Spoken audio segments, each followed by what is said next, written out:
Hola, buenas tardes a quienes se van Hola a todos y conectando. todas.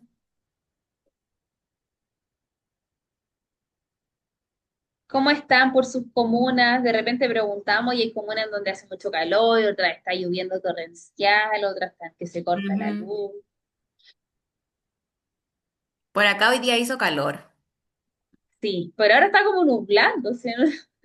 Sí, con Mucho mucho calor en calor en Sagrada Sagrada Familia. Familia. ¿Viste? Chicle. Mm. Sí, ella bien, también Daniela. Hola Daniela, Rosita. Caluroso en Puerto Montt, dice Mira, Rosita. hasta allá es caluroso. Ya empezó la ola de calor. Sí. Igual se supone que algo iba a caer estos días, como de caer el clima, pero Ajá, hoy estaría ayer rico sí el fin estuvo de helado en la semana. mañana, harta neblina. Ayer estaba para no levantarse a ir a trabajar. Sí, me costó levantarme a mí. Sí, Buenas tardes, abochornado en Puente Alto. Acá en San Antonio mucho calor. Sí, sí, ahora yo intenté venirme lo más rápido posible de la oficina a mi departamento porque me estaba quemando. Así que yo dije, mientras menos sí, me demore, más rápido paso esta sensación. sí, Rosita Mañana se dice que pronostica lluvia. lluvia, Sí, sí, acá decían lo mismo, pero últimamente como que cambió el tiempo. Así que no sé si llueve pero o ha no. estado fresquito, ojalá siga así. No quiero ese calor Ujú. de verano que uno sale de la oficina y quema el calor. Sí, pero se viene, ¿eh? Sí. Súper. Ahí están Bueno, todos muy alguna duda, bueno, como siempre, bien. si tienen alguna duda, aprovechamos esta instancia. Muchas gracias también por la participación de la actividad 2. Yo creo que igual la vamos a dejar para que la puedan seguir respondiendo hasta el lunes y conversamos algunas respuestas el lunes en la Ujú. clase, porque ahora estuve leyendo algunas y van Sí. súper bien encaminadas en general. Así que se agradece la participación y el compromiso. No, no veo dudas ahí en el chat. Buenas tardes, hay a quien se van Buenas sumando. Sí. La actividad es con notas, no. La actividad, las que vamos subiendo al foro y la primera actividad que se subió a test no son con notas, pero sí son partes del cumplimiento de las horas asincrónicas que tiene este curso. Y también es un insumo que si al finalizar el curso, por ejemplo, su caso se tiene que ir a revisión por inasistencia, el hecho de que tengan respondidas las actividades también es un plus que nosotros escribimos, respondió las tres actividades, le fue también, sacó tanta nota en la prueba, entonces todo eso ayuda por si lo llegan a necesitar en el futuro. Ujú. Sí, eso, porque cuando los casos se vuelven más complejos respecto a asistencia, es la Dirección de Educación Pública quienes nos autorizan a si aprobamos ese porcentaje bajo el 75% o no, ¿ya? En relación a la justificación también que presente cada uno. Entonces ahí es la Dirección de Educación Pública quien tiene que estudiar sus casos y a nosotros solamente somos el canal de lo que ellos decidan, ¿ya? Así que es bueno, como dice la Anita, que puedan participar, que asistan a la mayor cantidad de clases posible. Como les decíamos, este curso considera para la aprobación que tengan sobre un 4 en la única evaluación que tenemos una vez finaliza el curso, que se va a dar durante la próxima semana y que cumplan con al menos el 75% de asistencia en las clases sincrónicas, ¿ya? Y ese 75% corresponde a que no falten más de 2 veces, ¿ya? Entonces, quienes tengan 3 veces, incluso más, ya ahí pasan a revisión de la Dirección de Educación Pública, ¿ya? Así que eso respecto a los aspectos más formales del curso administrativo, ¿cierto? Cualquier cosa, por cierto, que nos puedan estar escribiendo a mí o a Anita respecto a la asistencia, si quieren justificar alguna falta o en el momento de la prueba, si tienen dudas respecto al instrumento de evaluación, también estamos leyendo sus correos muy rápidamente y contestándolos, ¿ya? Así que eso, y bueno, voy a empezar a compartir pantalla como es habitual, ¿ya? La voy a poner en modo presentación. Ya. Ahí se ve en modo presentación, Anita. Sí, Pauli. Ya, muchas gracias. Ya, chicos, entonces como lo veíamos la clase, ¿cierto?, del martes y así también la del lunes, esta semana estuvimos trabajando en el módulo número 3 que refiere a los subsistemas dentro del ciclo de gestión de personas. en relación, por supuesto, a lo que nos propone el servicio civil, ¿ya? Entonces, hoy es la última clase de este módulo y ya el lunes, cuando nos volvamos a reunir, partimos con el módulo número 4, ¿ya? Nosotros ya vimos en las clases anteriores la política de gestión de personas, ¿cierto? El reclutamiento y selección, y dentro de este subsistema, la alta dirección pública y la concursabilidad. También vimos la inducción y los ambientes laborales y la calidad de vida. Hemos visto cuatro subsistemas y hoy vamos a revisar otros dos, ¿ya? Entonces, un poco comentarles que el primer subsistema que vamos a revisar hoy dice relación con la capacitación, ¿ya? ¿Qué es la capacitación?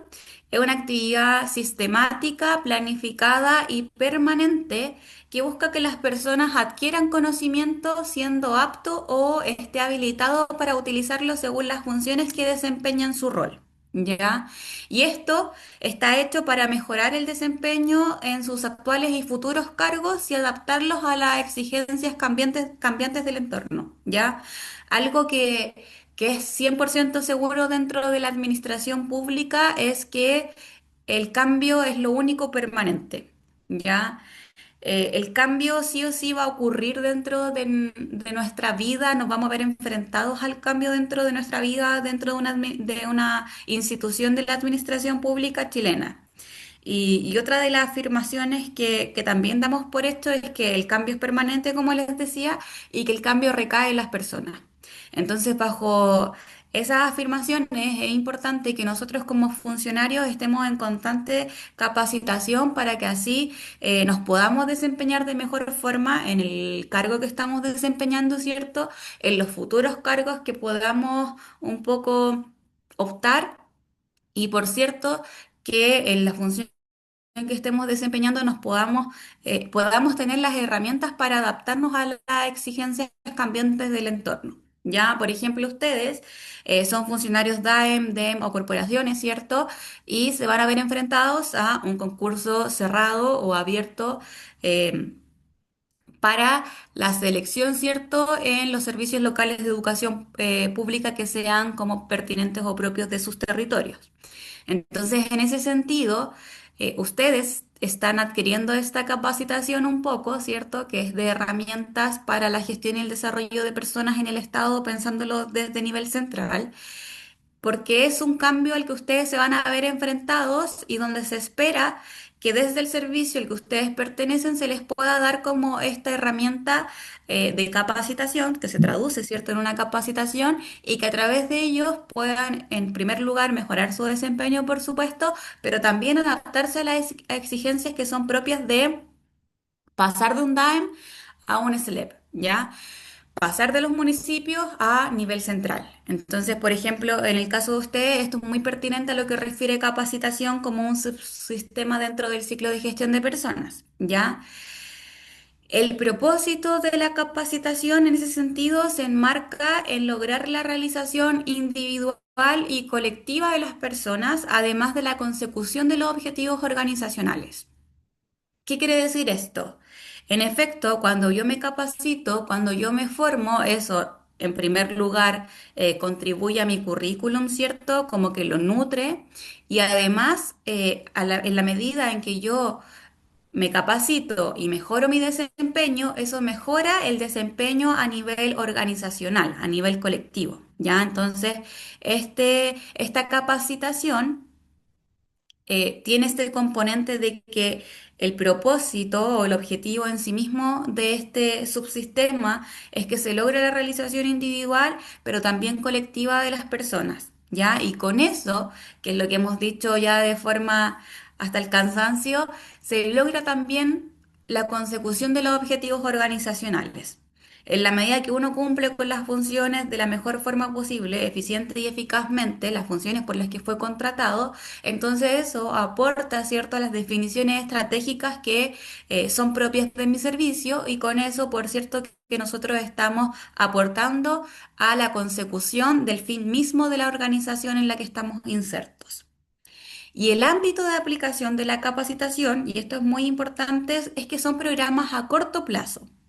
¿Ya? Entonces la capacitación es una actividad sistemática, planificada y permanente donde las organizaciones se hacen cargo de otorgarle a las personas, funcionarios y funcionarias, el conocimiento que sea apto o que lo habilite a este funcionario a cumplir sus funciones de la mejor forma posible. ¿Ya? Y con ello aportar a una realización individual, pero también colectiva y que se tribute al fin en sí mismo de la organización, pensándolo en programas a corto plazo.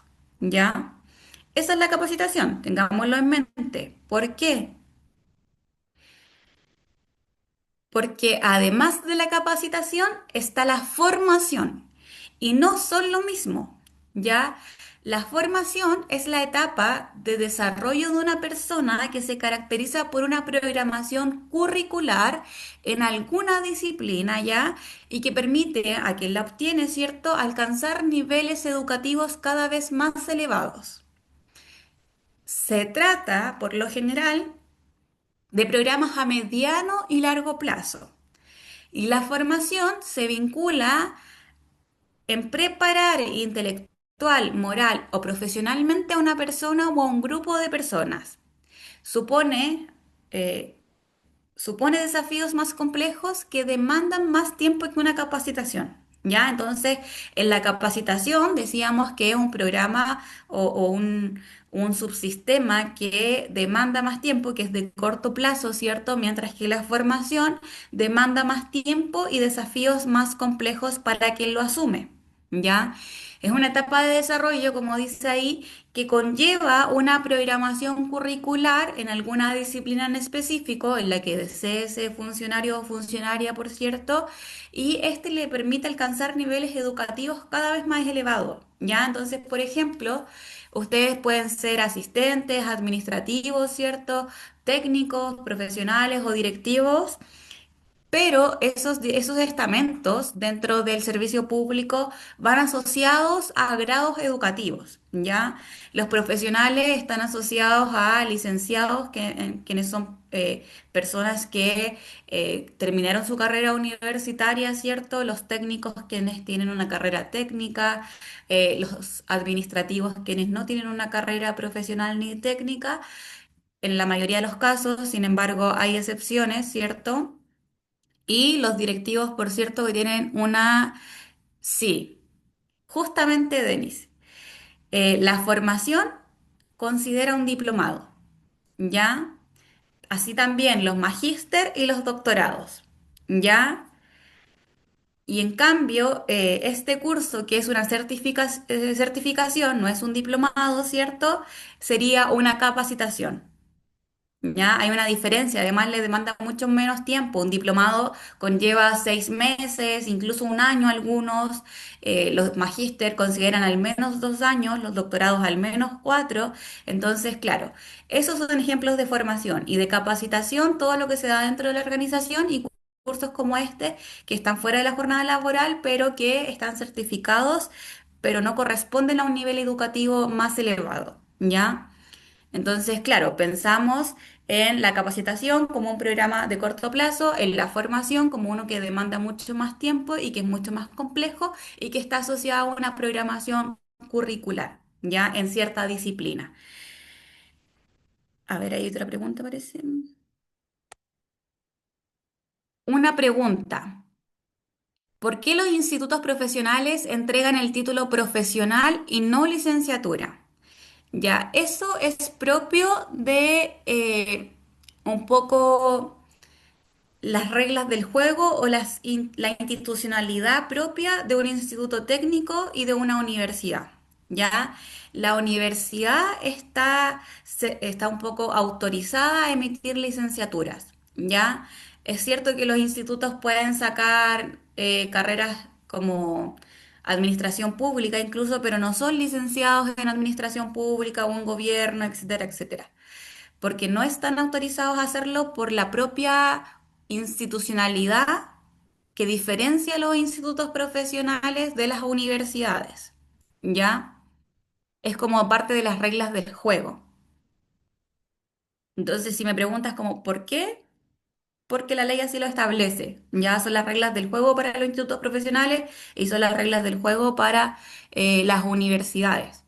Porque además, si todos los institutos dieran licenciaturas, se vuelve más complejo hacer la diferenciación entre uno y otro y que la universidad tenga estándares más un poco exigentes respecto a procesos de acreditación y no así los institutos. Ya como que se vuelve muy dispareja la cancha. Entonces, la ley es la que establece un poco estas diferencias en lo que refiere a la provisión de un título profesional y no licenciatura en el caso de los institutos. ¿Ya? Entonces, yo, por ejemplo, salí de una universidad, soy administradora pública, pero soy licenciada en gobierno. ¿Ya? Y claro, los institutos no tienen ese componente, pero es propio de la institucionalidad, entendiéndolo como las reglas del juego de cada una de esas organizaciones. ¿Ya? Bueno, entonces, como les comentaba, está la formación y está la capacitación y es importante que ustedes comprendan que no son lo mismo. ¿Ya? Entonces, como decía Denise, uno de los ejemplos que permite un poco como clarificar más el panorama respecto a capacitación y formación y sus diferencias es que la formación incluye, por ejemplo, los diplomados, incluye los magísteres, incluye los doctorados y todo aquello que no sea alguno de estos elementos, por cierto, que sería una capacitación. ¿Ya? Ahora. La capacitación y formación, en general, ambas, son una herramienta que es relevante y que es fundamental en el desarrollo de las personas de las organizaciones en general, ¿ya? Y tienen y deben estar sustentados un poco en la misión y visión de las metas institucionales, es lo que hemos dicho una y otra vez, ¿ya? Porque las capacitaciones en específico son propias de la organización. La formación, por su parte, tiene que ver con una decisión individual de seguir formándose, de destinar el tiempo para la formación, de destinar los recursos para la formación. En cambio, la capacitación es obligación del servicio poder proveérsela a sus funcionarios y funcionarias. ¿Ya? Entonces, bajo ese contexto, en especial capacitación, por cierto que deben estar sustentados a la misión, visión y metas institucionales porque eso justifica el gasto que los servicios van a hacer en la capacitación, ¿ya?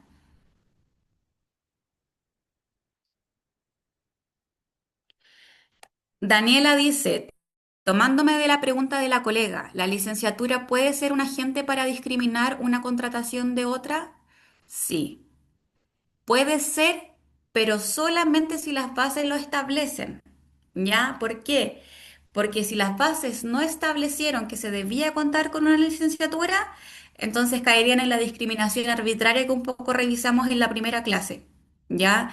En cambio, si en la convocatoria se especifica que necesitan a un licenciado, no sé, de las ciencias sociales, por ejemplo, y ustedes al provenir de un instituto no cuentan con la licenciatura, eso sí les va a generar menos puntaje en ese ítem, ¿ya? Pero lo que no puede pasar es que no se especifique y ahí sí les cobren peso como no tener la licenciatura. ¿Ya? Entonces, si eso sucede, sería una discriminación arbitraria. Si en cambio se especifica que necesitan una licenciatura y ustedes no la tienen, pero igual postulan, van a obtener menos puntaje. ¿Ya? Pero no necesariamente como cero en ese ítem. Y no necesariamente van a quedar inmediatamente fuera del proceso. ¿Ya? Todo depende de la convocatoria, pero sí se puede ser un agente para discriminar, ¿ya? Ya lo decíamos igual en la primera clase, que la discriminación es por sí sola en los procesos de reclutamiento y selección. Lo que no puede pasar es que sea la discriminación arbitraria, ¿ya? Entonces, sí, puede ser un agente para discriminar una contratación por sobre otra que sí tenga la licenciatura, ¿ya?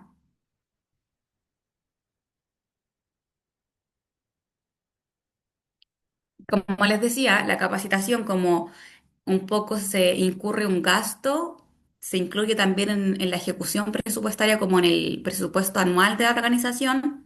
Todas las organizaciones públicas, incluso los municipios, deben destinar cierto porcentaje de capacitación y eso debe estar definido como en la planificación del presupuesto del año siguiente. ¿Ya? Entonces, para justificar ese gasto es parece obvio, ¿cierto?, que esas capacitaciones estén orientadas a tributar y contribuir al cumplimiento de la estrategia institucional y de las definiciones estratégicas.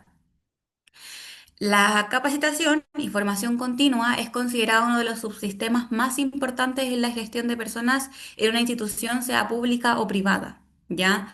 ¿Por qué? Porque permite adecuar y fortalecer los conocimientos, aptitudes y habilidades de las personas para la consecución de los fines organizacionales, ¿ya?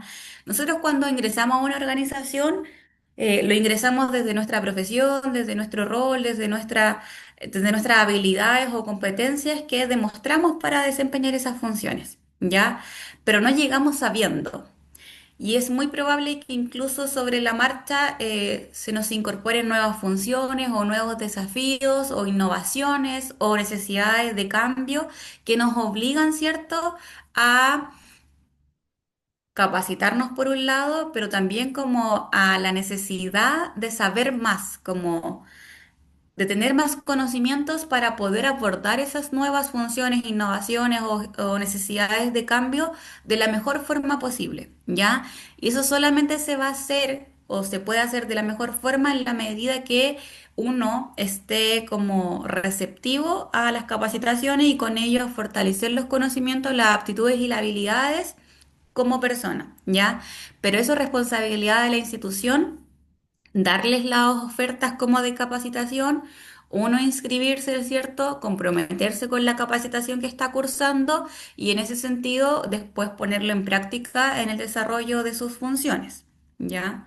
Entonces, es considerado uno de los subsistemas más importantes porque a través de ellas los directivos de las organizaciones pueden moldear los conocimientos de sus funcionarios y funcionarias y con eso obtener mejores resultados. ¿Ya? Entonces, genera condiciones para el desarrollo de las mismas y eso puede tener impactos relevantes en materia de satisfacción y motivación, además de contribuir en la adquisición de mayores competencias para que las personas puedan potenciar su empleabilidad.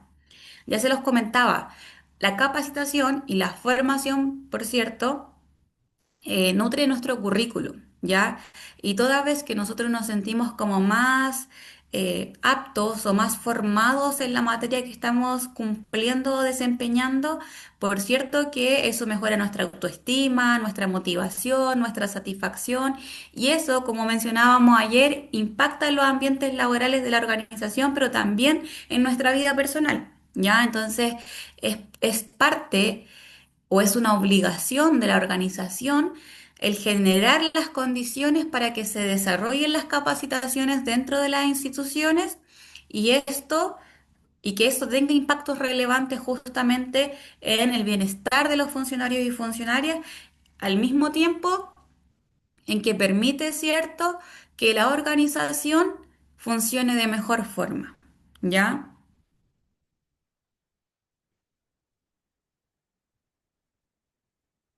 Entonces, ¿cuáles son las diferencias de la capacitación y de la formación?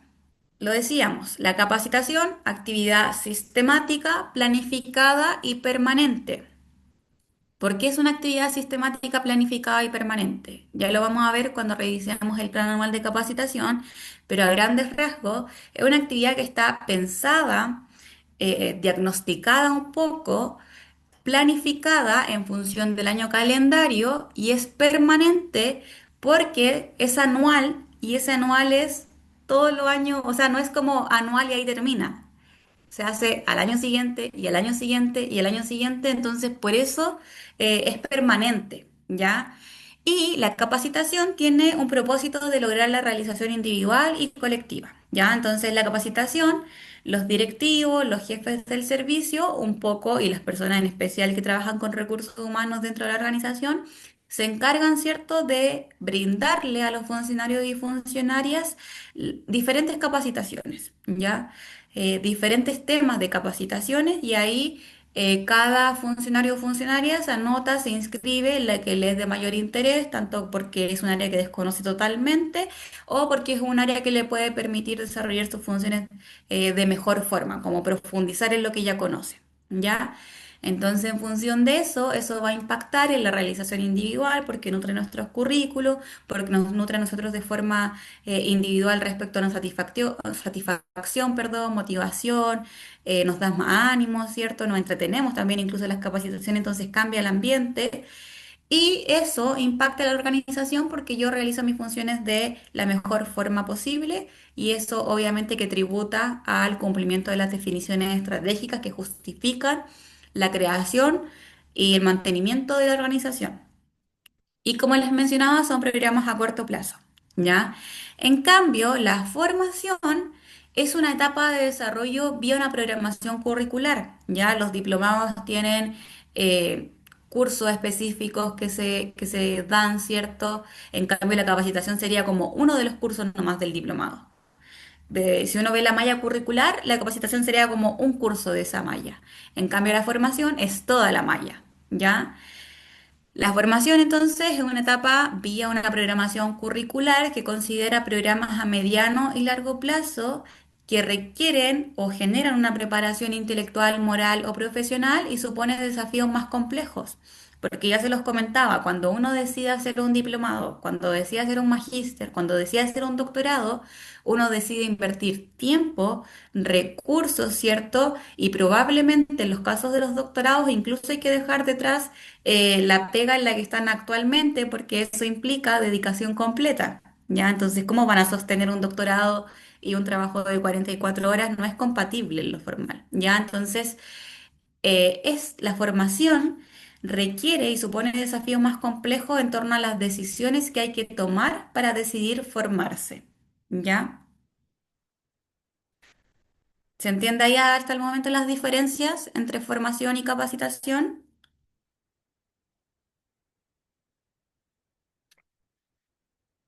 ¿Van bien? ¿Entienden la diferencia entre formación y capacitación? Ya, ahí me van diciendo que sí. Perfecto. Ya, cualquier cosa, dudas, consultas, por favor me escriben por el chat, ¿ya? Entonces tenemos estos dos elementos. Ahora, ustedes, dentro del test que hicimos en la primera semana, ¿cierto? De clase, les preguntamos si en sus servicios contaban con un plan anual de capacitación y varios señalaron que no y otros señalaron que no lo sabían, muy poquitos señalaban que sí.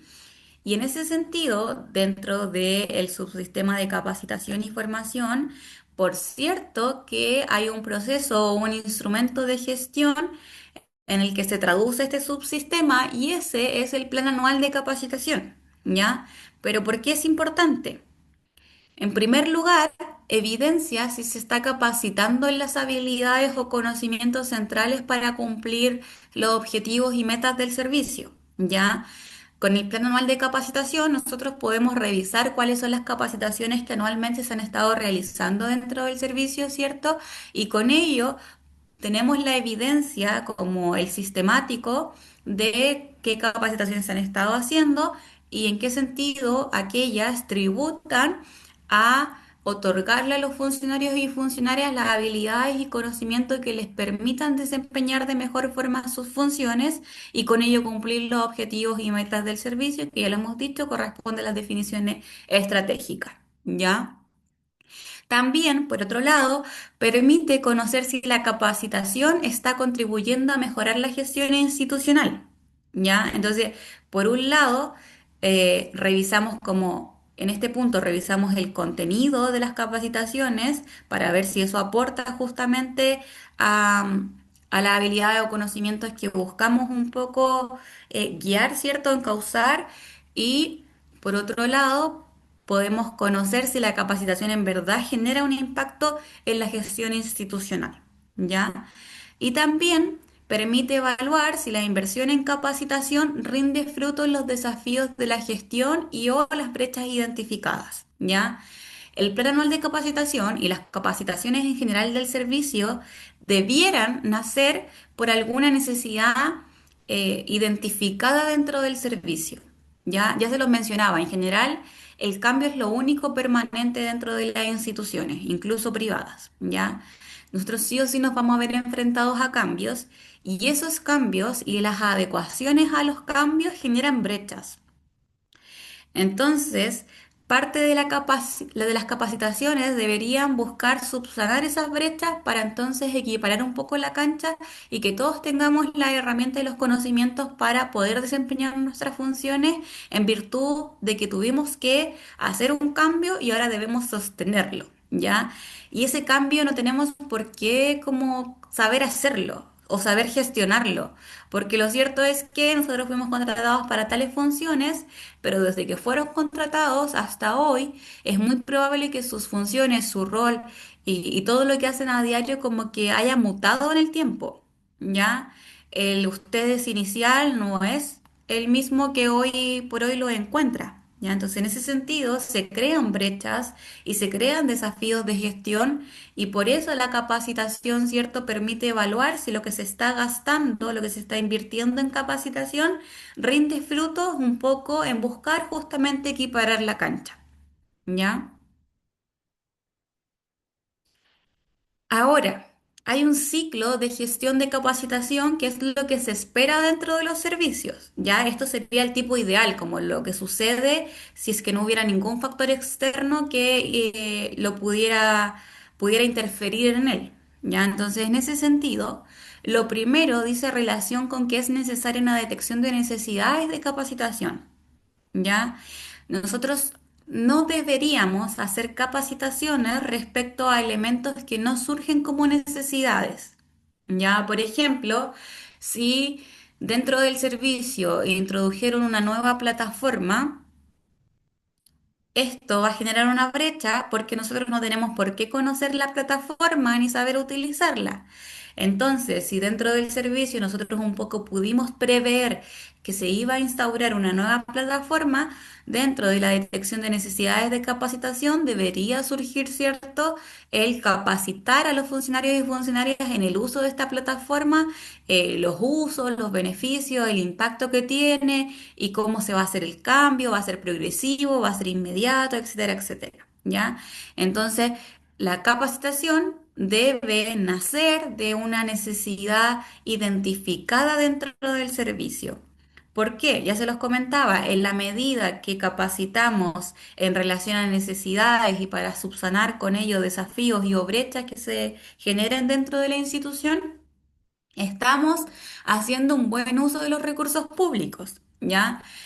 En cambio, por ejemplo, si el servicio en el que yo trabajo es Senama, que es el Servicio Nacional de de Adultos Mayores, y la capacitación que ofrece la Dirección de Recursos Humanos o la Unidad de Recursos Humanos de mi servicio es una capacitación para trabajar con niños, niñas y adolescentes vulnerados, uno diría como, ¿para qué yo que trabajo con adultos mayores voy a tener una capacitación para trabajar y abordar a los niños, niñas y adolescentes vulnerados? Como no me hace sentido.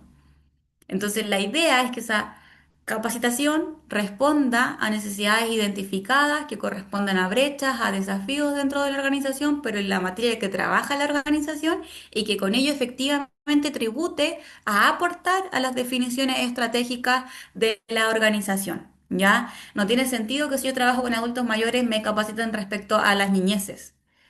¿Para qué quisiera saberlo? O sea, quizás desde mi área más personal, yo quisiera conocer cómo abordar las niñeces, pero eso no va a impactar en mi organización porque nosotros no trabajamos con niñeces, ¿ya?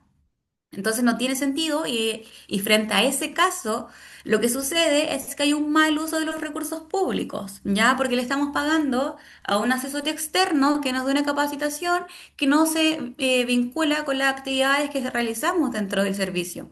¿Ya? Entonces, es súper importante que se haga esa detección de necesidades de capacitación. Ahí, quienes se encargan de recursos humanos o de gestión de personas dentro de las organizaciones deberían hacer ese levantamiento, ese diagnóstico en sus organizaciones. ¿Ya?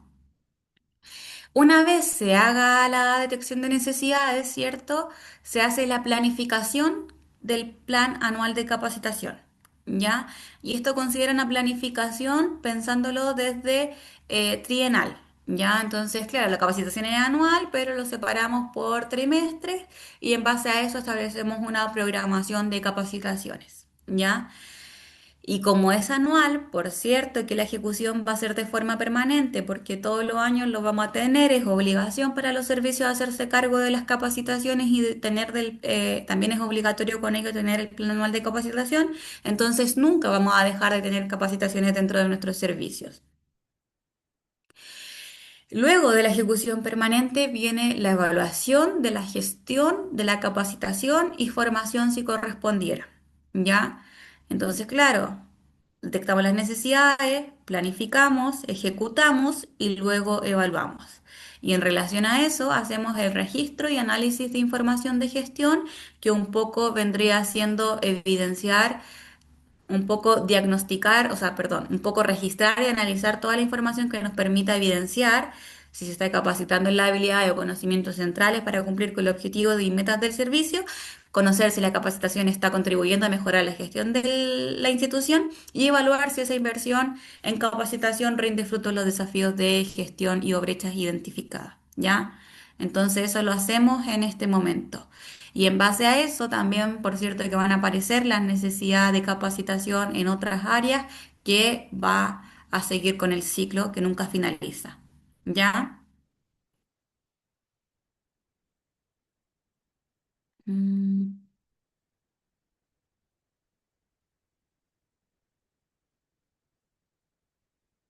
sí. Ahí Claudia dice, se generan problemáticas de esta manera cuando el enfoque no es correcto con respecto a la capacitación mal enfocada. Sí. Se generan problemáticas en primer lugar relacionadas al mal uso de los recursos públicos. Nosotros, al menos todos los servicios públicos, ¿cierto? Trabajamos con dinero que les pertenece a todos los chilenos y chilenas, con plata del Estado. Y en ese sentido tenemos que súper cuidarla y rendir cuentas y justificarla y transparentarla. Entonces es súper importante que en primer lugar se haga el buen uso de los recursos para preservar este cuidado, ¿cierto? Que requiere la plata que le pertenece al Estado, pero también porque si yo hago capacitaciones que no están vinculadas con mi organización o que no aportan a disminuir brechas o desafíos, en verdad no estoy haciendo nada y estoy haciendo que los funcionarios pierdan tiempo asistiendo a capacitaciones que no van a tributar a las definiciones de la institución y con ello tiempo que ellos pueden dedicar a otras funciones y que está siendo pagado, ¿cierto? Como al desarrollo de sus funciones diarias, le estoy quitando tiempo porque a las capacitaciones hay que asistir, a veces son de 4 horas, a veces son de 12, entonces como, ¿en qué momento yo me ausento 12 horas de la oficina para ir a la capacitación? A una capacitación que no tributa o que no aporta a mis funciones y sigo cumpliendo con mis funciones. O sea, hay un mal uso de los recursos públicos toda vez que la capacitación requiere inversión y esa está mal enfocada y no aporta a la institución. Hay un mal uso de los recursos públicos toda vez que yo destino a funcionarios a que vayan a esa capacitación y se ausenten de sus funciones 12 horas para capacitarse y que con eso pierdan 12 horas de la realización de sus actividades cotidianas, ¿cierto? Entonces, además, cuando las capacitaciones no responden a las brechas y a los desafíos, como que no los solucionan, siguen existiendo, entonces se profundiza la problemática en la institución, ¿ya? Entonces, sí, se generan muchas problemáticas toda vez que no hay un buen diagnóstico y que las capacitaciones no vayan pensadas en el aporte a la institución, ¿ya? Ahora, como les decía, la detección de necesidades es sumamente importante porque toda vez que no sucede hay muchas problemáticas para la organización, ¿ya? Una buena detección de necesidades permite la obtención de una imagen amplia y concreta de las necesidades de capacitación y formación de las personas que se desempeñan dentro del servicio, ya lo decíamos, permiten diagnosticar como los desafíos, las necesidades que hay, cuáles son las brechas, qué es lo que le está costando más, como a qué cambios debemos hacer frente. Entonces, en ese sentido, obviamente, permiten identificar esa necesidad de formación continua. También permite la obtención de una imagen más amplia y concreta de los problemas y desafíos de la gestión relacionados con el contexto de desempeño de la institución, qué factores la originan y cuál de ellos pueden ser abordados por acciones de capacitación. ¿Ya? Entonces, en este momento, cuando hacemos ese diagnóstico, esa detección de necesidades, nosotros miramos como en perspectiva a la organización y en función de ello podemos ver los problemas y desafíos que tenemos a nivel institucional, ¿cierto? En relación al desempeño más amplio y qué factores con ello la originan, ¿ya? Entonces identificamos las problemáticas de los desafíos de la institución, ahí ahora hacemos el análisis de qué factores un poco explican esos problemas y desafíos y en base a eso vemos y evaluamos cuáles de esos problemas y necesidades pueden ser subsanados, ¿cierto? Por acciones de capacitación, porque los factores que la originan son probablemente el desconocimiento o una resistencia al cambio o la falta de herramientas en torno al uso de tecnologías, quizá, ¿ya? Entonces, por cierto que en la medida que evaluamos y miramos en perspectiva la institución, podemos conocer en mejor forma qué áreas debemos abordar y de qué debemos hacernos cargo para que con ello se puedan solucionar. También este ejercicio de detectar las necesidades en función de las capacitaciones, de pensar las capacitaciones, permiten la priorización de los objetivos estratégicos de la institución y que cuáles de ellos pueden ser fortalecidos con capacitación y formación. ¿Ya? Las instituciones tienen varios objetivos estratégicos, pero mirar la detección de necesidades nos permite como observar a cuáles queremos priorizar. Pero también se prioriza en función de los problemas y desafíos, como si en verdad en lo que más estamos fallando es en este objetivo estratégico, ese va a ser el que vamos a priorizar, ¿cierto? Y en función de eso vamos a pensar la capacitación y la vamos a ejecutar, ¿ya? Y también la detección de necesidades, por cierto, todo se vincula en cómo esta capacitación y formación apoya la estrategia de la organización, ¿ya? Entonces, el ejercicio de diagnosticar y de hacer la detección de necesidades permite visualizar cómo la capacitación y formación apoya a la estrategia de la organización. En todos los casos, los subsistemas deben ir de la mano con las definiciones estratégicas de la institución. No pueden ir uno por un lado y el otro por el otro. Ya eso no corresponde.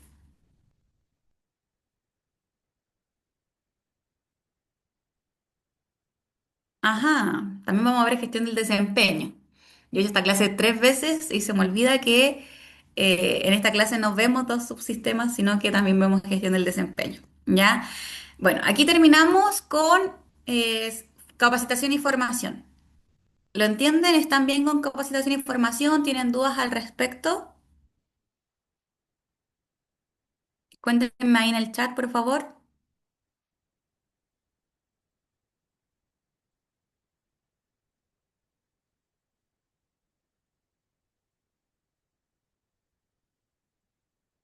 Todo claro para mí, dice Rosa. No veo nada más. Voy a hacer una recapitulación muy rápida. Entonces, eh, la capacitación, una actividad sistemática, planificada y permanente, tiene el propósito de lograr una realización individual, pero también colectiva, y son programas a corto plazo. La de hoy, la que ustedes están asistiendo, sería una capacitación. La formación, considérenla los diplomados, los magísteres, los doctorados, y son etapas de desarrollo vía una programación curricular. Existe una malla, ¿ya? Son programas a mediano y largo plazo generan una preparación intelectual, moral o profesional, o todas incluso, y además supone desafíos complejos porque hay decisiones mucho más complejas a las que enfrentarse cuando uno quiere o decide respecto a una formación, ¿ya? El plan anual de capacitación es uno de los instrumentos de gestión que se desglosa de la capacitación y formación como subsistema, ¿cierto? Y este es importante por estos elementos que revisamos acá. Y luego está el ciclo de gestión de capacitación, que fue el que revisamos, ¿cierto? Y dentro de este ciclo, el elemento más relevante, ¿cierto? Porque permite que esto salga bien, que esto salga bien y que esto salga bien, es justamente la detección de necesidades que un poco revisamos en más detalle, ¿ya? ¿Está claro? ¿Súper claro? Sí, claro. Gracias. Súper bien, ¿ya? Entonces tengo otra consulta para ustedes. entendimos lo que es capacitación, entendimos lo que es formación. Ustedes, además de esta clase, obviamente de este curso que están desarrollando, ¿reconocen que han vivido otras instancias de capacitación dentro de sus servicios?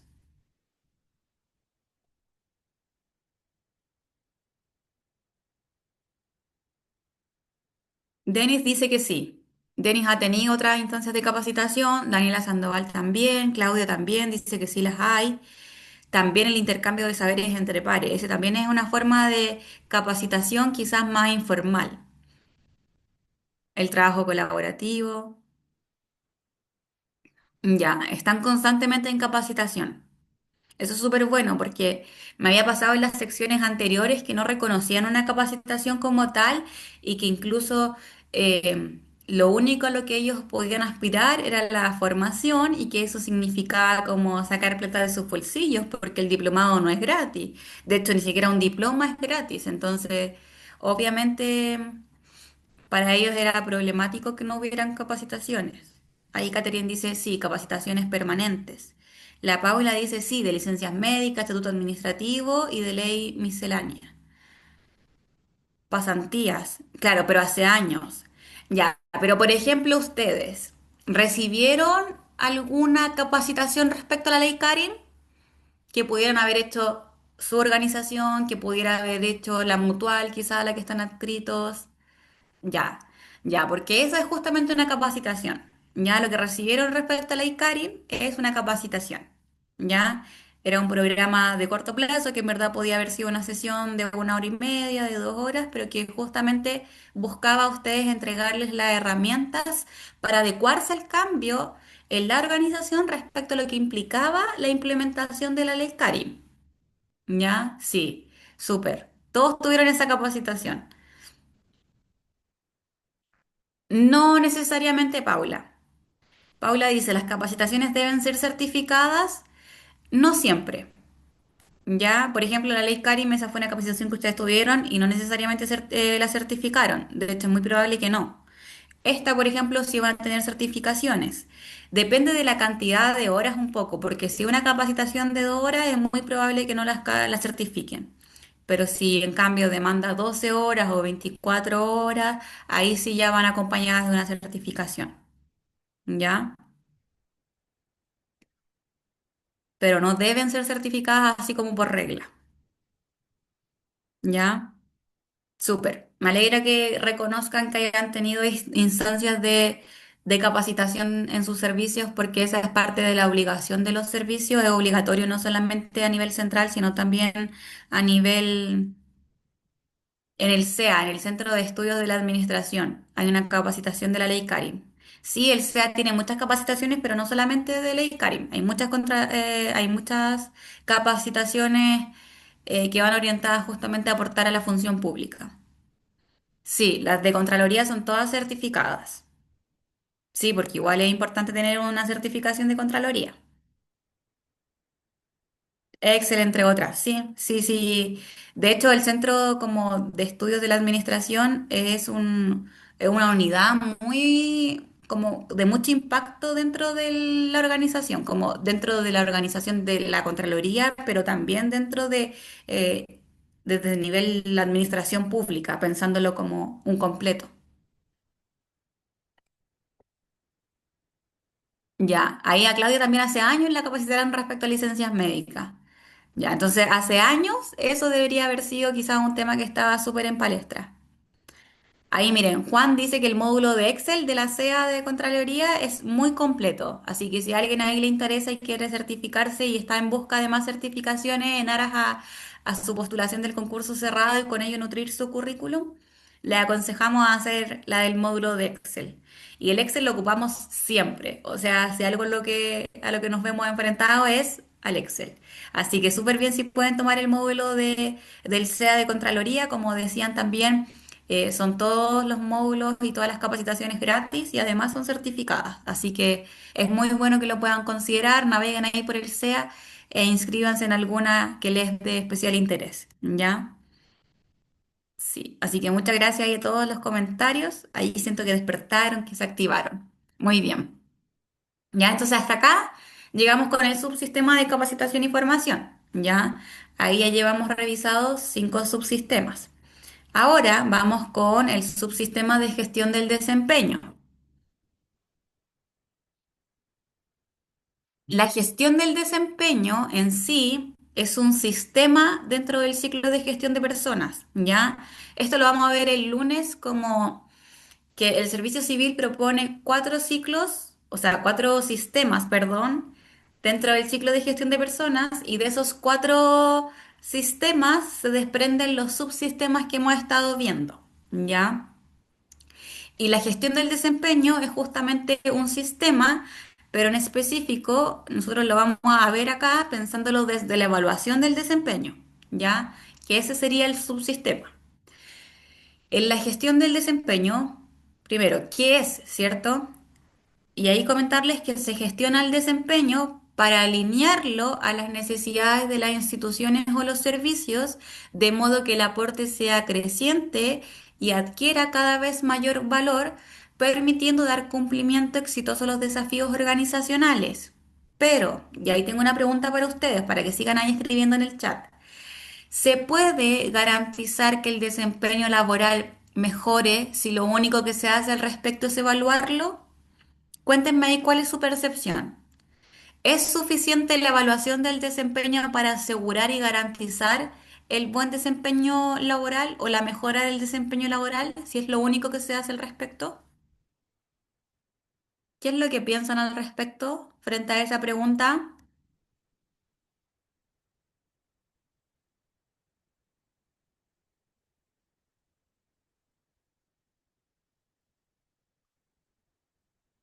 A ver, cuéntenme. ¿Se puede garantizar sí o no, de acuerdo a sus visiones?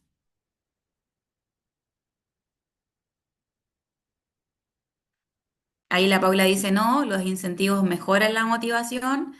La hobby debe ser Jovi, ¿cierto? Debe ir de la mano con la capacitación. Ya, ¿qué más pueden señalar? Ahí Felipe dice, creo que se debe fortalecer el trabajo en equipo con incentivos. Ya. ¿Hay alguien que piense como que es suficiente evaluar para mejorar el desempeño?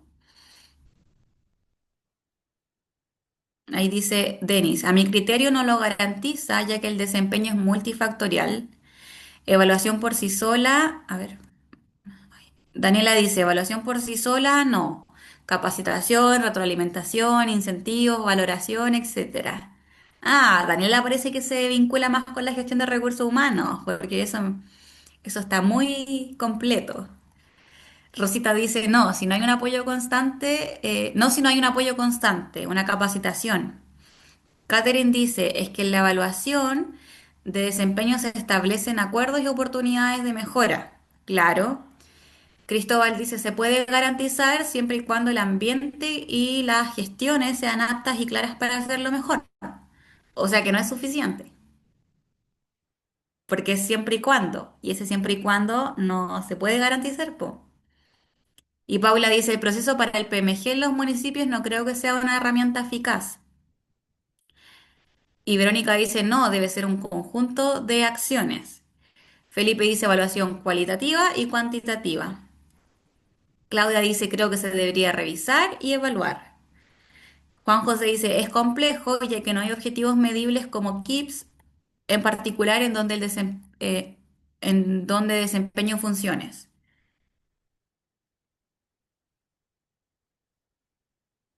Ah, me dice que en particular en donde él desempeña las funciones no hay objetivos medibles. Ya. Ya, en general, todo está bien, es cierto, no se puede garantizar que el desempeño mejore si lo único que se hace al respecto es como evaluarlo, ¿ya? Y como decía Daniela más arriba, que me pareció muy completa su respuesta, todo están bien, todos están muy acertados, como la respuesta es no, y que justamente el desempeño es multifactorial, está asociado a muchas razones, ¿cierto? Tiene que ir de la mano con la capacitación, que fue el subsistema que recién vimos, ¿cierto? Tiene que ir de la mano también con incentivos. Y Daniela le dice, la evaluación por sí sola no. O sea, hay que considerar capacitación, retroalimentación, incentivos y valoración. Muy bien, Daniela, eso era como súper completo. No pensé que alguien me la fuera a decir así. Pero incluso todas las otras respuestas como que van muy, muy bien. O sea, como Paula que dice que el proceso de PMG en los municipios no creo que sea una herramienta eficaz. Yo creo que los PMG hace rato dejaron de ser una herramienta eficaz. Desde mi percepción, por supuesto. Los PMG se desvirtuaron mucho. O sea, la gente se establece metas que cumplen en un día. Y eso, por cierto, que no era el objetivo en sí mismo de los PMG. Ya, entonces yo creo que los PMG hace rato se desvirtuaron y en ese sentido no aportan a la evaluación en sí misma. Sí, pues y Cristóbal dice ahí quienes no lo recibimos. De hecho, yo le pregunté justamente a los chicos de las otras secciones explícitamente si ellos recibían los PMGs y ninguno lo recibía. En los DAEM no reciben los PMGs. ¿Hay acá alguien de los DAEM que sí reciba los PMGs?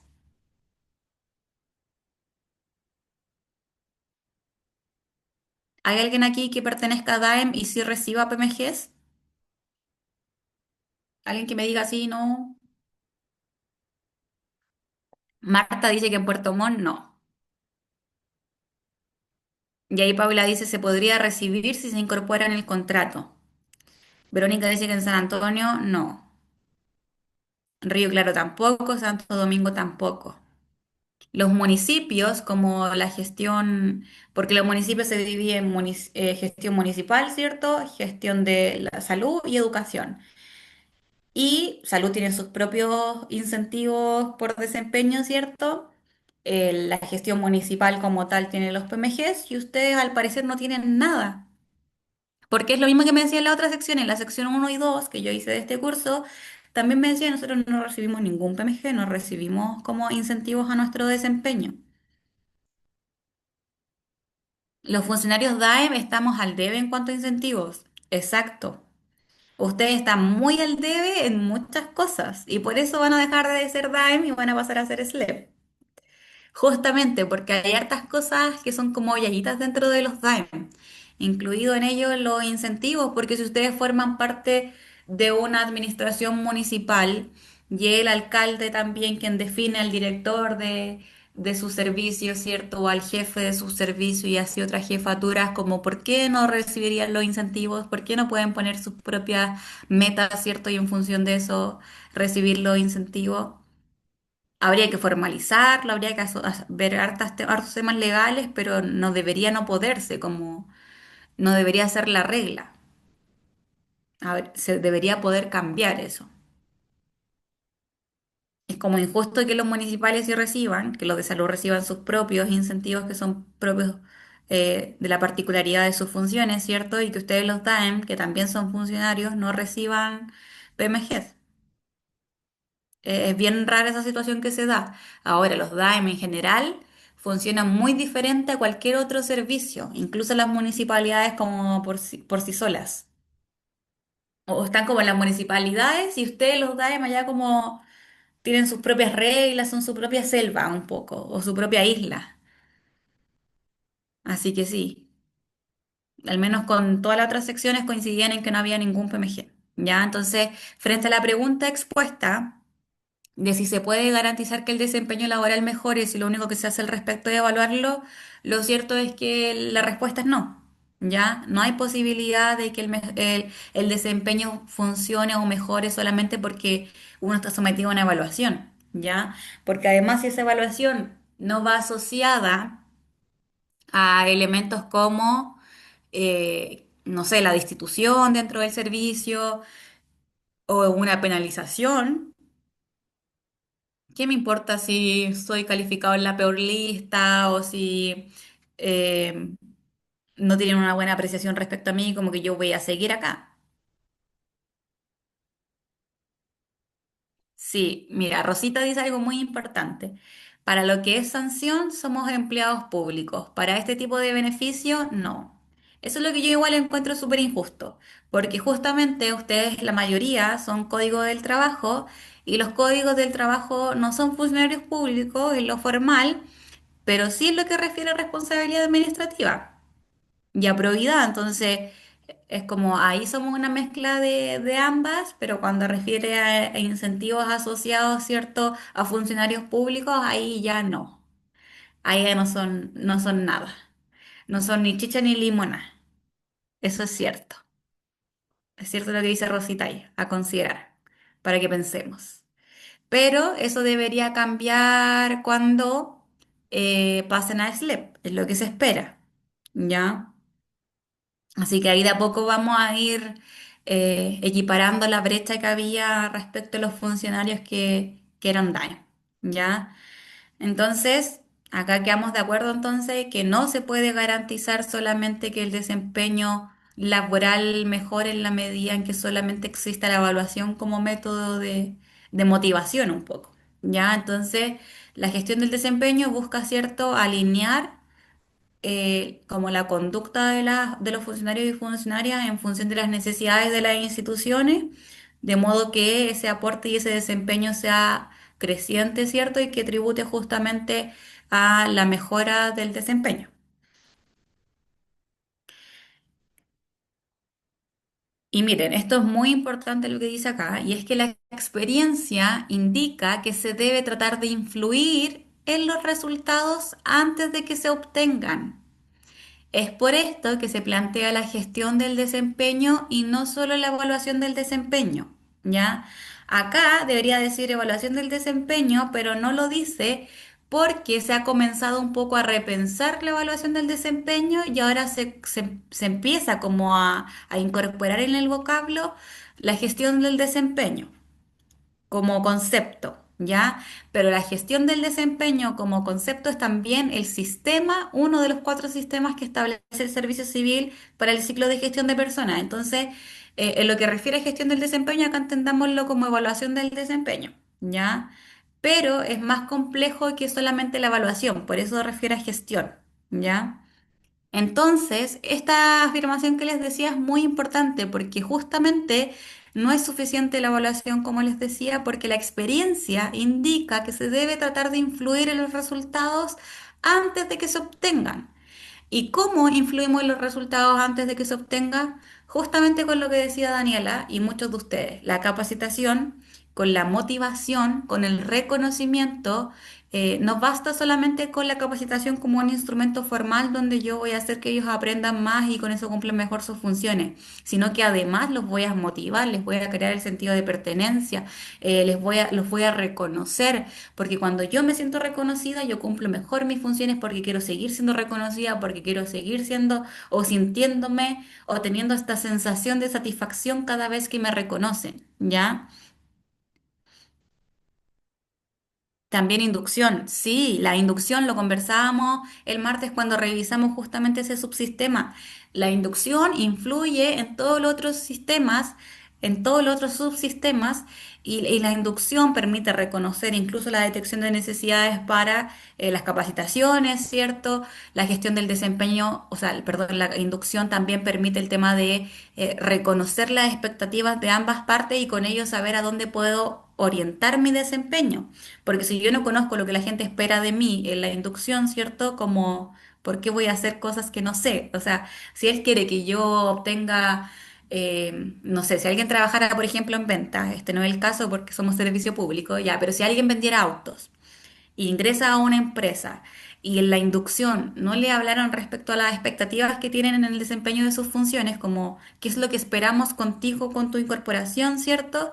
Y que esa expectativa es que vendas 10 autos cada 2 semanas, es como, ¿por qué voy a vender 10 autos si nunca me mencionaron los 10 autos? Ni siquiera me mencionaron el número 10 como, ¿por qué yo sabría que eso es lo que me debo dirigir? ¿Te fijas? Entonces, justamente la inducción, como decía la Denise, es muy, muy, muy importante y por eso se piensa que, o se señala, se afirma, ¿cierto?, que se debe tratar de influir los resultados antes de que se obtengan. Entonces, por eso la capacitación, por eso la inducción, por eso también la formación que pueda una persona definir o decidir tomar, ¿cierto?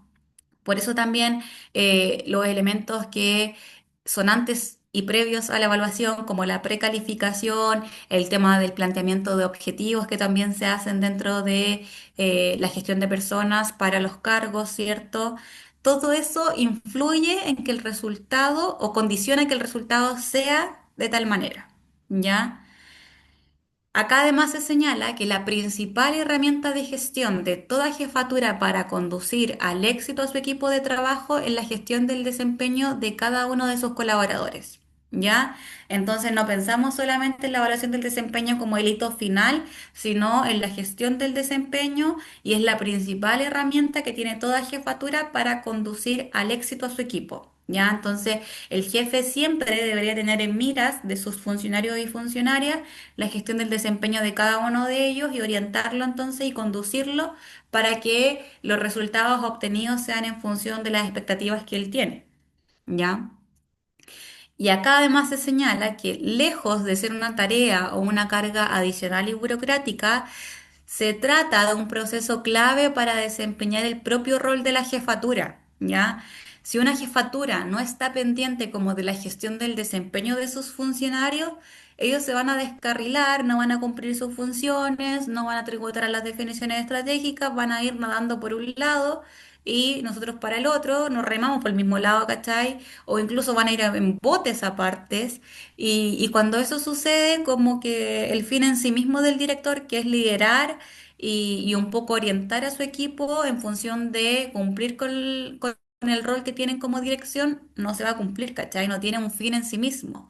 Entonces ahí ya no cumple el rol que tiene él como jefatura, como líder de ese equipo, ¿ya?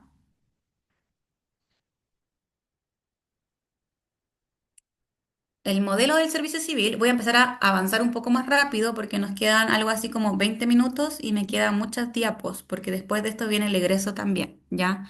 Entonces voy a empezar a avanzar un poco más rápido, pero intentando dándome a entender, ¿ya? El modelo del servicio civil, en lo que refiere a gestión de desempeño, establece que este es el proceso por el cual, cierto, se busca mejorar el rendimiento de las personas y su alineamiento con los objetivos institucionales y bajo ese modelo considera etapas y procesos adicionales a los que el reglamento general y los reglamentos especiales de calificaciones han tradicionalmente incorporado. ¿Ya? Dentro de la gestión de personas existe el reglamento general y existen los reglamentos especiales de calificaciones que un poco orientan el proceso, ¿cierto?, de calificación, valga la redundancia, en cada uno de los funcionarios dentro de la administración pública, pero el modelo del servicio civil lo amplía un poco más, ¿ya? Lo vamos a ver a continuación. Este modelo pone en evidencia el ciclo de mejora continua y este se basa en tres principios fundamentales. Primero, se orienta al desarrollo, donde se busca detectar a quienes tienen un desempeño deficiente con el fin de brindar los soportes necesarios para viabilizar un mejor desempeño. Ya, entonces, en primer lugar, detectamos a quienes están teniendo un desempeño deficiente. Luego, el desempeño laboral es una responsabilidad individual. Dada la responsabilidad que implica la función pública, todas las personas deben procurar orientar su propio desempeño hacia el correcto cumplimiento de sus desafíos, ¿ya? Si yo conozco cuáles son mis funciones, porque por ejemplo tuve una buena inducción y me dijeron esto, me dijeron de ti se espera esto, estos son los objetivos de tu cargo, son las funciones de tu cargo, deben contar con estas competencias en el despliegue de tus funciones, con estas habilidades, este es el perfil que esperamos de ti, bla, bla, bla, bla.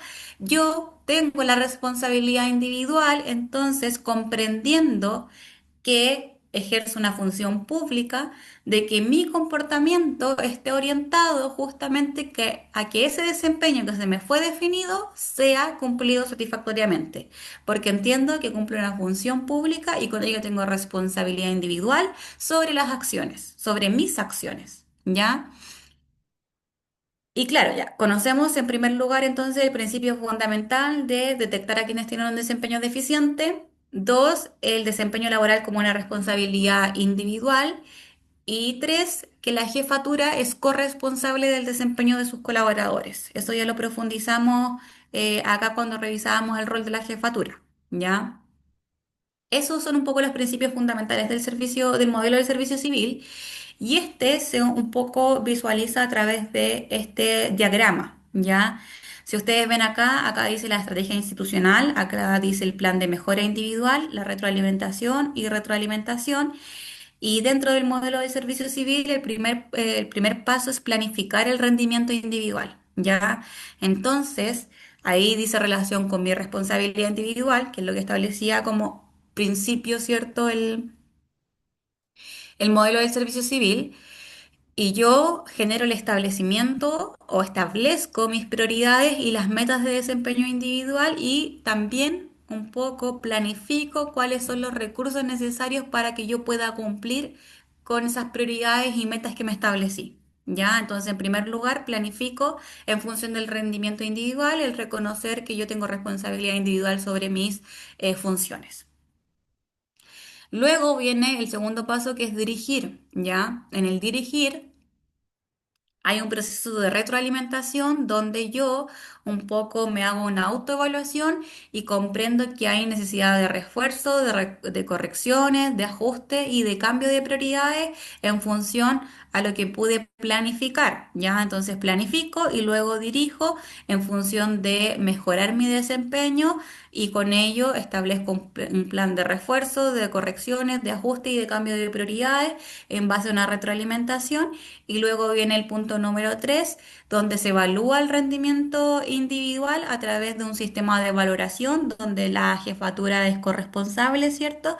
Y de autoevaluación, donde yo me autoevalúo en función de mi desempeño, ¿ya? Y esto va acompañado de la revisión de resultados, de nuevos compromisos, ¿cierto? De entrenamientos, de las reinducciones, de pasantías, de capacitación y la estrategia institucional que va acompañada, ¿cierto? De todo esto. Es por cierto que la descripción a los perfiles de cargo, el proceso de inducción que lo mencionaba la Denise, ¿cierto? La planificación estratégica, porque son las definiciones estratégicas propias de la institución y con ello para dónde debemos remar y en función de eso planificar, dirigir y evaluar, ¿ya? Y eso es un poco el plan de mejora individual que busca o que visualiza el servicio civil, que propone el servicio civil en lo que refiere a gestión del desempeño, pensándolo no solamente como la evaluación como tal, sino en un modelo más integral, ¿ya? Y no solamente respecto al reglamento general y los reglamentos especiales de calificaciones, sino algo más integral en lo que refiere al desempeño, ¿ya? Desde una mirada corresponsable y de responsabilidad individual de sus acciones. Ahora, dentro de este modelo del servicio civil, ¿cierto? Tenemos la fijación de objetivos que se dan en función de tu cargo, donde tu jefatura te dice, sabes que los objetivos para tu cargo son estos, y eso se da entre enero y marzo. Estos son plazos como tipo ideal, lo que les decía, ¿ya? En las organizaciones generalmente hay alguna cierta capacidad de, de que esto no sea tan perpetuo, no sea enero o marzo sí o sí, ¿ya? Pero la fijación de objetivos, lo que les mencionaba, luego la conversación de avance en el desempeño, donde esto, por supuesto, que hay una corresponsabilidad con la jefatura, donde él te debe retroalimentar en torno a tu desempeño, ¿cierto? Luego la autoevaluación, evaluación ascendente y evaluación de pares, ¿cierto? Que se da en agosto y septiembre. Luego la evaluación descendente que se da en octubre y la entrega del feedback, que obviamente te va a permitir mejorar y en función de eso. Bueno, cierra el proceso, pero luego se fijan nuevos objetivos en función del feedback que te pueden dar, de la posibilidad de mejorar tu desempeño, ¿cierto? Etcétera, etcétera. ¿Ya? Esto es un poco lo que propone el modelo de servicio civil. Ahora, tal como sucedía con la inducción, la gestión del desempeño impacta en todos, en elementos muy importantes de la política de desarrollo de personas, ¿ya? Y de los subsistemas que hemos revisado. La capacitación e información, como les decíamos, sí o sí va en la gestión del desempeño. El tema de la inducción, el reclutamiento y selección también se piensa desde... ya. Ahí me dicen, ¿puede desarrollar un poco más la idea respecto a evaluación ascendente y evaluación de pares, autoevaluación? Ya. Primero, obviamente, está la autoevaluación, que es la que yo me hago a mí misma, un poco respecto a mis funciones, porque hay un momento incluso donde uno, a través de las plataformas que hay para ello, se evalúa en función de los objetivos. Y en base a eso tú te pones una nota, ¿ya? Luego está la evaluación ascendente, donde es tu jefatura quien te evalúa, ¿ya? Él, en función de los mismos objetivos en los que tú te autoevaluaste, él te evalúa. Pero también hay una evaluación de pares que es más bien informal, donde tus pares te pueden evaluar en función de tu desempeño, pero eso no se formaliza a través de la plataforma, por ejemplo. Ya es una evaluación que refiere a la conversación, por ejemplo, que se pueda dar con los pares, ¿cierto? Que es más bien retroalimentaciones grupales, etcétera, etcétera. Ya, entonces la evaluación ascendente, que es la que te da tu jefe respecto a tu desempeño, la autoevaluación la que tú das respecto a la fijación de objetivos que tuviste acá, ¿ya? Acá se evalúan los objetivos que acá se hicieron, ¿ya? Y la evaluación de pares, lo que te decía, como una evaluación más bien informal con los pares que forman parte de tu unidad, ¿ya? Y la evaluación descendente es cuando esto ya deja de ser como propio de tu dirección o unidad en la que estás inserta y se pasa a evaluar por la comisión calificadora. ¿Ya? Porque claro, acá hay una evaluación, eh, ellos, tú también de hecho tienes derecho como al reclamo porque tú no necesariamente tienes que estar contenta con tu evaluación por parte del jefe, sobre todo si hay personas que tienen como roces con sus jefes, tus jefes pueden tomar represalias y en función de eso como evaluarte mal, y si tú no estás de acuerdo, es igual pasa a una comisión, ¿ya? Y ahí te entregan tu feedback como formal una vez todas las partes están conformes con esa evaluación, ¿ya? Eso respecto a este modelo del servicio civil, ¿ya? Igual, en lo que refiere a esto, hay una cápsula de la profesora Paulina Yáñez que lo explica en profundidad, ¿ya? Porque ella se dedica más a las evaluaciones de equipos porque ella es jefa de gestión de personas en la dirección de vialidad, ¿ya? Entonces, ella esto lo lleva a la práctica siempre. Y ella grabó una cápsula donde lo explica, así que igual les invito a que lo revisen con ella porque ella es la genia en esto, ¿ya? Y en función del tiempo también tengo que avanzar, ¿ya? Así que espero, Denise, haber un poco resuelto las dudas de forma más general, pero en esa cápsula de la profesora Paulina que ya está disponible para ustedes, está el detalle, ¿ya? Y bueno, como les decía, esto, en la gestión del desempeño se piensa en todas las áreas, ¿cierto? Porque la gestión del desempeño refiere a toda la vida laboral dentro del servicio. Ya está en cada una de las etapas, está en cada uno de los ítems de la política de desarrollo de personas, se piensa desde todos los ítems. Lo mismo que pasaba con la inducción, ¿ya? Todos son complementarios de todo, ninguno puede funcionar como en ajeno, en abstracto, como en un rincón, ¿ya? Ahora, y para finalizar ya como con el último subsistema está el egreso, ¿ya? ¿Qué es el egreso? El título sexto del Estatuto Administrativo, que refiere a la cesación de funciones, establece en el artículo número 146 que el funcionario cesará del cargo por las siguientes causales: la aceptación de la renuncia, la obtención de jubilación, pensión o renta vitalicia en un régimen previsional en relación al respectivo cargo público, la declaración de vacancia, la destitución, la supresión del empleo, el término del periodo legal por el cual se es designado y el fallecimiento. ¿Ya? La aceptación de renuncia, obviamente, si alguien ya no quiere cumplir funciones en el servicio, no está obligado a permanecer ahí.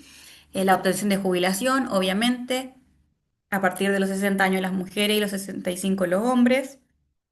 La declaración de vacancia de un cargo, la destitución y la declaración de vacancia obviamente se puede dar por estos otros ítems, como la destitución, la supresión del empleo por necesidades de la empresa, el término del periodo legal por el cual se le fue designado. En el caso de las contratas, ¿cierto? Nosotros expiramos el 31 de diciembre por el solo Ministerio de la Ley y en ese sentido, ahora mañana... Ah, mañana deberían llamar de la oficina, dijo. Mañana me deberían llamar de la oficina del jefe para ver si sigo o no, porque yo soy contrata y si no, y si me deberían llamar tanto por sí como por no, y ahí me van a decir si continúo por un año más o no, porque en caso contrario, el 31 de diciembre por el solo Ministerio de la Ley termina mi contrato y con eso es suficiente para desvincularme del servicio, ¿cierto? Y por supuesto que el fallecimiento, si alguien se muere, ¿qué vamos a hacer? No, no hay ninguna posibilidad respecto al cargo, ¿cierto? Em, ¿Por qué podrían destituirte? Por proceso de investigación o sumario administrativo, ¿ya? Si tú cometiste, si tú eres responsable administrativamente de algo en lo que se te acusa y se prueba eso, hay un proceso de sanción. Y esa sanción podría ser que te quiten parte de tu sueldo o incluso la destitución. ¿ya? Así que podrían destituirte por algún proceso investigativo en tu contra y que se compruebe y que conlleve una sanción con ello, y esa sanción podría ser la destitución, ¿ya? Ahora también, por ejemplo, si tú cometieras un crimen como que un desfalco dentro de tu municipio, ni siquiera es necesario pasar por un proceso de investigación sumaria o sumario investigativo. Ya te van a destituir inmediatamente porque además va a ser llevado por oficio, hay que levantar la denuncia en la justicia que corresponda. ¿Ya? Y Daniela dice que fome eso de los contratas, todos los años están con esa incertidumbre. Sí, los contratas, efectivamente, todos los años estamos con esa incertidumbre. De hecho, a mí se me había olvidado, pero mañana es el último día hábil del mes, así que ya deberían mañana comenzar el jefe a hacer los llamados a la oficina. De hecho, el último día que puede, porque tiene que avisar con un mes de anticipación en caso de que no quieran seguir contando con tus servicios, ¿cierto? Em, Pero algo que no sé si ustedes vieron la columna de Mario Marcel cuando él renunció como ministro de Hacienda. No sé si la habrán visto, pero esa columna básicamente decía que su salida dice relación con motivos personales, pero que además él quería dar el mensaje de que los cargos públicos no nos pertenecen y que él solamente estaba cumpliendo con un rol que le fue mandatado, pero que el cargo no era de él, no tenía posesión sobre el cargo, y eso es algo súper importante que podamos visualizar respecto a la función pública. Nosotros cumplimos una función pública, nosotros no tenemos posesión respecto al cargo o función que estamos desempeñando, y si bien parte de un poco los derechos que tenemos los funcionarios públicos y que ustedes vieron con la profesora Paulina Yáñez, justamente tener estabilidad en el empleo, en lo formal, lo cierto es que al menos que seamos planta, los contratas no tenemos estabilidad en el empleo, por más que llevemos muchos años, porque de hecho no sé si lo vieron, pero hace muy poco la Corte de Apelaciones falló a favor de un municipio en lo que refiere a una denuncia que un funcionario que había sido desvinculado em, denunció, ¿cierto?, en función de que él apelaba al principio de confianza legítima, y la Corte de Apelaciones falló en favor del municipio porque estableció que el principio de confianza legítima, el principio que un poco establecía que las contratas que llevaban más de 5 años renovados, ¿cierto?, en esa modalidad, un poco ya tenían la confianza de que cumplían bien con sus funciones y por eso deberían permanecer en sus funciones y no ser desvinculados, ¿ya? Pero lo cierto es que ya no opera, en general, no es que no opere, existe el principio de confianza legítima, sí, pero es refutable en la justicia. ¿Por qué? Porque la Corte de Apelaciones señaló que el principio de confianza legítima no existe legalmente, no hay ningún artículo, nada consagrado que refiera al concepto de confianza legítima, y añadió que este concepto era una construcción social, ¿cierto? Una construcción conceptual de parte de la Contraloría General de la República, y que con ello, toda vez que se busque apelar como a ese principio, no existe, porque no está dentro de las leyes de este país, ¿ya? Entonces, justamente, Sergio Muñoz dice, para el caso de las contratas ya no opera la confianza legítima. Mira, si tú tienes más de 5 años en un servicio, puedes apelar a la confianza legítima, pero no necesariamente lo vas a ganar. ¿Por qué? Porque según la Corte de Apelaciones, el principio, el concepto de confianza legítima no existe, es una construcción social, entonces va a depender de todos los antecedentes que tú puedas proveer, como cuál es el fallo, si a favor de ti o de la institución en lo que refiere a confianza legítima. Pero en lo formal no existe, es una construcción social. Así como, no sé, los géneros se dice que es una construcción social, lo femenino, lo masculino u otros elementos como que estamos muy acostumbrados porque es lo habitual, pero en lo formal, en lo normativo, el concepto de confianza legítima no existe y por ende no sería justificación para apelar, por ejemplo, en los casos de desvinculación cuando hay más de 5 años. Ya, súper. Ahora sí voy breve. ¿Ya? Entonces, estos son los motivos por los que alguien puede egresar del servicio, ¿cierto? Egresar de la función pública. Ya lo decíamos, la destitución puede darse por casos de cuando se comprueba responsabilidad administrativa en hechos a través de una investigación o sumario investigación sumaria o sumario como tal, la supresión del empleo, cuando llegan por necesidad de la empresa, ese empleo ya no es necesario, ¿cierto? El término del periodo legal, las contratas ya lo decíamos, el 31 de diciembre, por eso la Ministerio de la Ley, al menos que un mes antes, o sea, el 28 de noviembre en este caso, te avisen que sigues con em, tu periodo por el próximo año, ¿cierto? La aceptación de renuncia, jubilación, fallecimiento, etcétera, etcétera. ¿Ya? Eh, Las consideraciones para el egreso, ya nosotros mencionábamos cuáles eran las... ay, me salté una página. Ya, las instituciones deben generar las condiciones necesarias para promover los servicios de calidad, de modo que los funcionarios y funcionarias se deben desempeñar en condiciones de dignidad, eficiencia, mérito e innovación. Esto lo revisamos en la primera clase, ¿cierto? No sé si se acuerdan, pero justamente decíamos que son los servicios públicos quienes tienen la obligación de generar estas condiciones para desempeñar las funciones bajo esas condiciones. Los servicios bajo ese precepto, ¿cierto? Deben diseñar las acciones para gestionar adecuadamente el egreso de las personas de la institución, sea cual fuere la causal. Si es de institución incluso, que uno diría como que se va por la puerta chica porque lo echaron en función de que tiene responsabilidad, que se comprobó que cometió un acto que conllevó, ¿cierto?, esa sanción. Estas acciones se contemplan como, entre otros, o sea, los servicios deben diseñar las acciones sí o sí para gestionar justamente la adecuada salida, el egreso de las personas del servicio, sea cual fuera la causal, entendiendo que está el principio de dignidad, ¿cierto?, etcétera, etcétera. Y estas acciones deben contemplar, entre otros elementos, perdón, las estrategias de comunicación, acompañamiento, basándose justamente en el respeto a la dignidad de las personas, ¿ya? Cuando las razones de egreso respondan a decisiones institucionales, deberán cumplirse los lineamientos emanados a través de circulares o instrucciones específicas al respecto.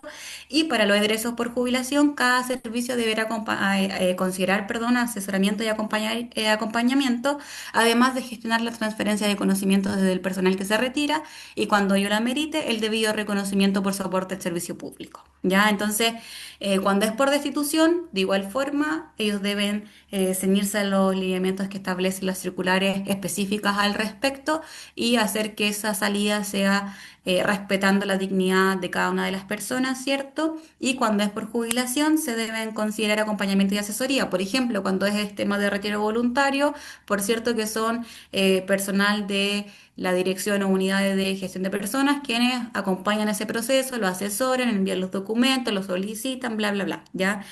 En términos de retiro voluntario y así también con la jubilación, por cierto. ¿Ya? Y en ese sentido, cuando ya se sabe que alguien va a jubilar o que va a hacer el retiro voluntario, se deben gestionar la transferencia de conocimiento. Es decir, ya él se va, pero necesitamos otra persona que cumpla con sus funciones, que él la va a asumir y que ese traspaso sea como de forma progresiva, que sea planificada, que sea pensada, ¿ya? Y que cuando la merita, obviamente, si la jubilación, la persona ya lleva 40 años de servicio, pucha que vendría bien un reconocimiento por todo su aporte a la institución de la que está haciendo egreso, ¿ya? Incluso si no lo fuera así, jubilarse en una institución y decidir hacerlo es una decisión como por sí sola importante en la vida de las personas, entonces debe o merece un reconocimiento.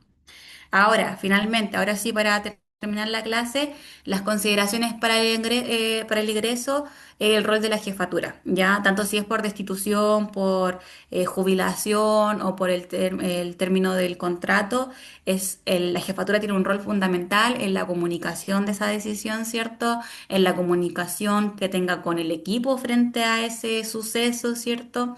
El hecho de planificar, por ejemplo, en los casos de jubilación, el tema del traspaso, eh, quién va a asumir sus funciones, cómo se va a hacer, cuándo, eso es propio del rol de la jefatura que debe asumir en los casos de egreso.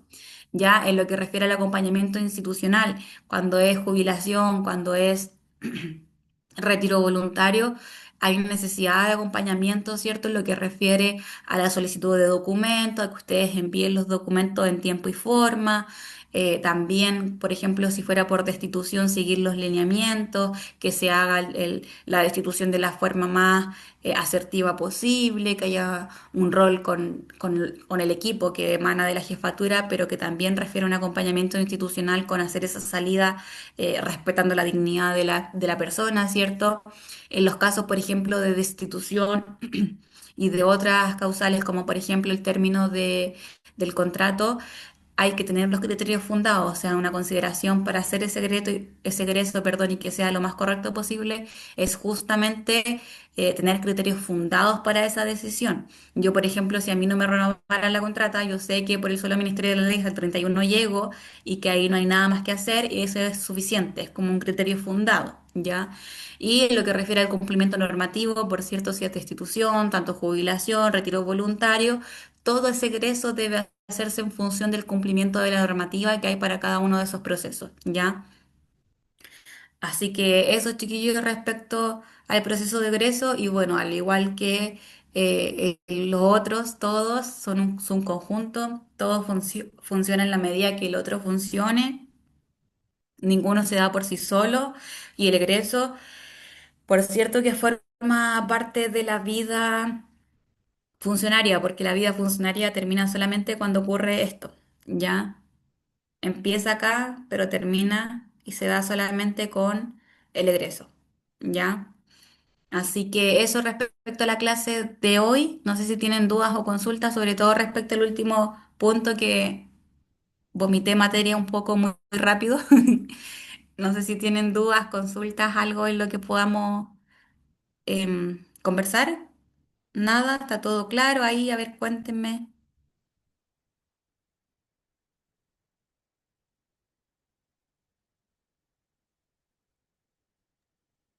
No se Nada. lee nada en el chat. Vamos bien, parece. Sí, esperemos que vamos bien. Hay deditos para arriba de Cristóbal, así que Súper. Ahí igual cualquier cosa, bueno, en la clase del lunes podemos partir la clase resolviendo dudas si es que tuvieran. También pueden volver a revisar la grabación en la última parte que estaba ahí casi que vomitando materia. Y respecto a la gestión del desempeño, yo les invito a revisar la cápsula que tiene la profesora Paulina Yáñez, que ya está disponible para ustedes. Creo que era del módulo 2 en el que ella habla de gestión del desempeño y es muy buena esa cápsula. Y por cierto que ella sabe más respecto al proceso de evaluación porque ella lo hace todo el tiempo, todos los años, con todos sus funcionarios que tiene a cargo, así que eh, los invito a verla para que también esa parte de gestión del desempeño les quede mucho más claro, ya sin espacio a dudas. Así que eso, chicos, nada más por hoy entonces. Anita, no hay nada más. no, nada más, recordar que igual la actividad la vamos a dejar Sí, abierta hasta el lunes para que podamos revisar más respuestas y si es necesario las conversamos algunas en la clase del lunes. Pero eso sí. nomás, los que tengan problemas con la asistencia o que tengan que justificar alguna pasada o de la próxima semana, recuerden que pueden hacerlo para que ya la semana que sigue, del jueves en adelante, se concentren solo en la evaluación y puedan todos Ujú. aprobar el curso. Sí, Pero no, súper. nada más. Eso, excelente, ya me estaba quedando sin voz. Terminamos justo a tiempo, dijo. Sí. Ahí Claudia Claudia parece que Figueroa, quiere si puedo justificar. justificar mi asistencia. Sí, claro, si tiene cómo justificar su inasistencia a las clases que haya faltado, escríbame un correo en un campus, ahí lo va a encontrar en la parte de ayudante, creo que sale, o tutora, y mi nombre es Ana Galás. Ahí me busca como Ana Galás y me manda correo justificando su inasistencia y enviando respaldos de la razón que usted está dando, para que la podamos poner como justificada y no tenga problemas con su porcentaje. Así que hay que ir atenta a su correo. Súper. Entonces, chicos, con eso terminamos los subsistemas y con el módulo 3 y nos vemos el lunes a las 19 horas para revisar el módulo 4. ¿Ya? Sí. El lunes recuerden que es desde Es- las 19 horas hasta las 20:30, igual que hoy. Y el Ujú, jueves vamos a tener la clase que es hasta las 9, a diferencia de las otras semanas que era el martes, la ujú. próxima semana es el jueves. Sí, súper. Así que Eso. nos vemos, chicos y chicas, que estén muy bien, que descansen, que tengan un buen fin de semana y mañana último día vamos que se puede. ¿Ya? Sí. Chao, chao, que estén Chao, que bien. estén Chao. todos muy bien, que tengan buen descanso y fin de semana. Chao, gracias. Chao, que estén bien.